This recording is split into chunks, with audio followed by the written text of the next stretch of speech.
Welcome to another entry of my director's diary, uh, right here on Direct Your First Play. This is week two, day two, and we are in the blocking week. So yeah, this week started off really well.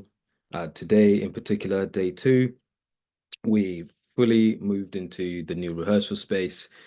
And yeah, it's man, listen, things happen.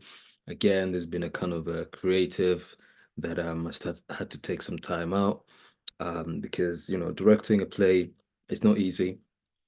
So many different challenges that happen in a play, but also person in people's personal lives. So I can always appreciate it. So that's another challenge that we'll have to overcome.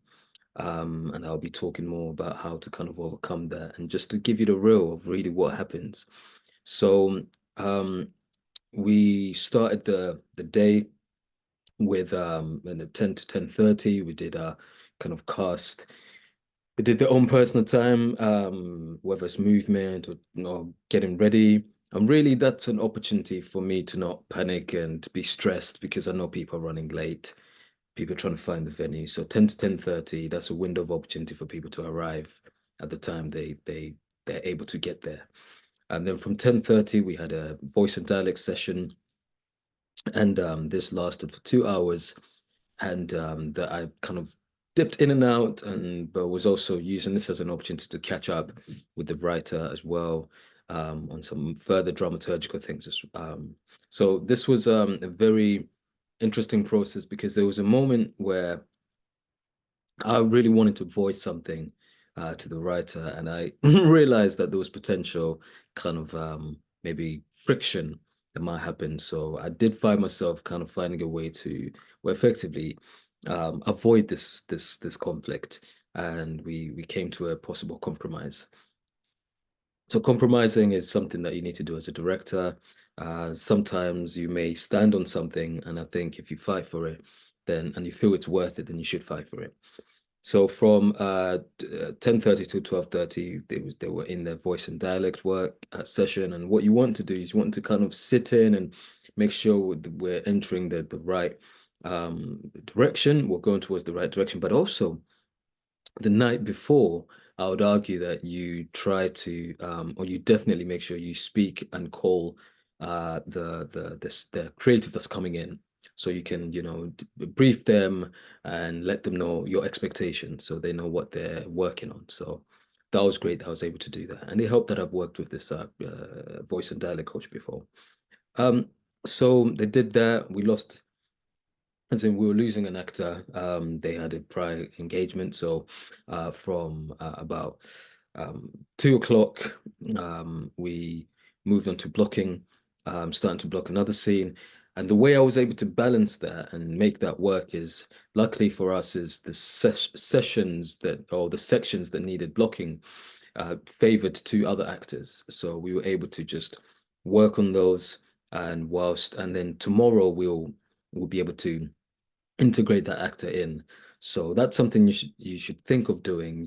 We had to jump, we skipped a scene, but you're doing it with the knowledge that you're going to come back and work on that scene and integrate that scene and still give it the same level of detail. Um, but it's not always ideal because the actor is almost playing catch up. But we're hoping that the plan is by the end of this week to finish blocking because there's so many other moving parts that we need to kind of juggle and deal with.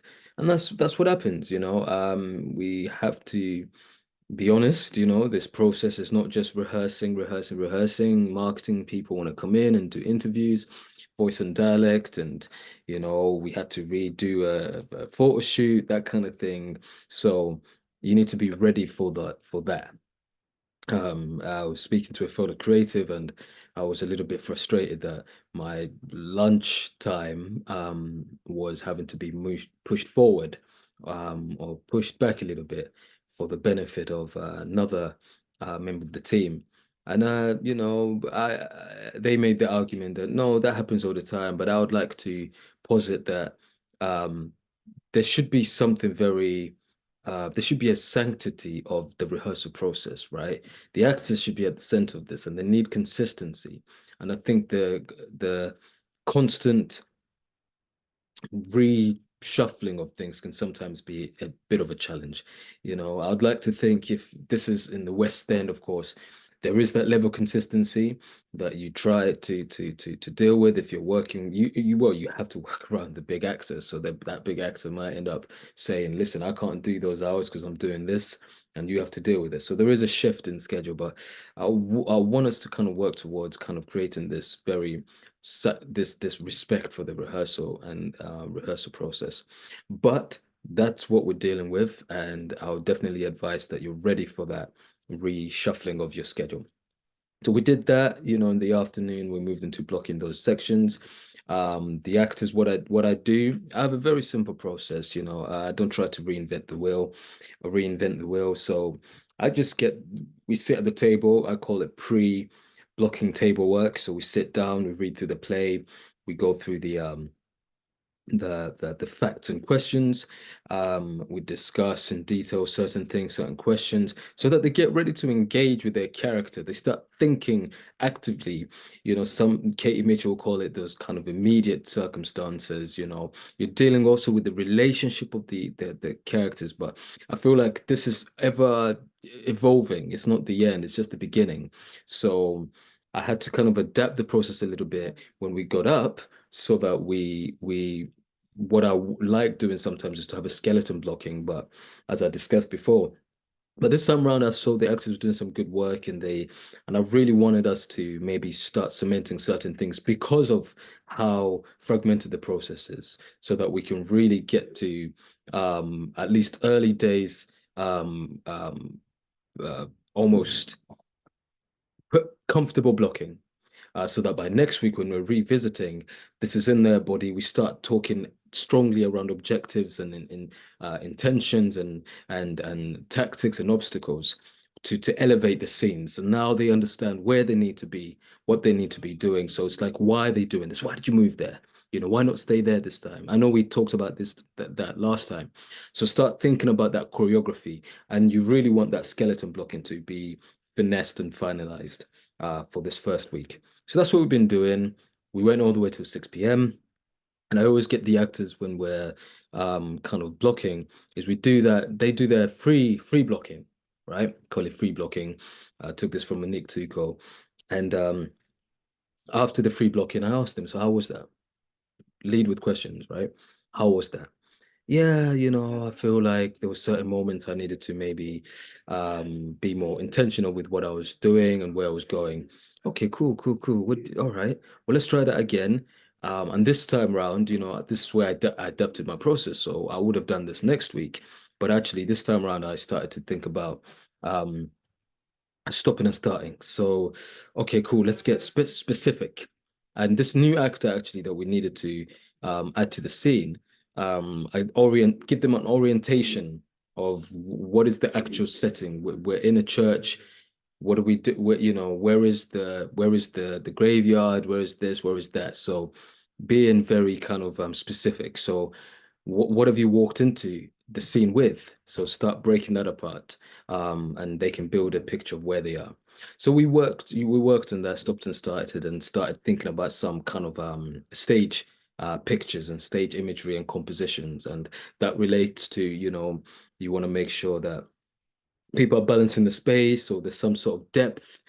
Someone could be a little bit forward, another back. There could be some profile blocking. There could be some crossing. But it's all kind of motivated, right? So you might try to avoid moving while someone else is speaking because it could be distracting. Try wait for your line and then start moving. These kind of like really um, simple but detailed and interesting kind of blocking. And then we'll finesse them later on, and you start thinking about symbolism and metaphors and that kind of thing that you want to do. So we really started on that. And I'm really excited about that. So tomorrow we integrate the actor that had a pre existing engagement. We see how we do that. I'm really trying to have scene one, two, three, and then start of four. Really, yeah, 4 probably. Yeah, scene 1 to 4 done, so that on Thursday, when we get our movement director back, we're working on, you know, a section that links into scene 4. And then by Friday, we have the first skeleton blocking of our play. And next week is a case of revisiting and really finding that detailed character and scene work. So catch me tomorrow, where I'll be telling you a little bit more of all that, or of how all that went, and I can give you a little more detail on how we kind of move forward with the creative that had to step out of the production. But stay tuned, stay motivated. Direct your first play. Thank you.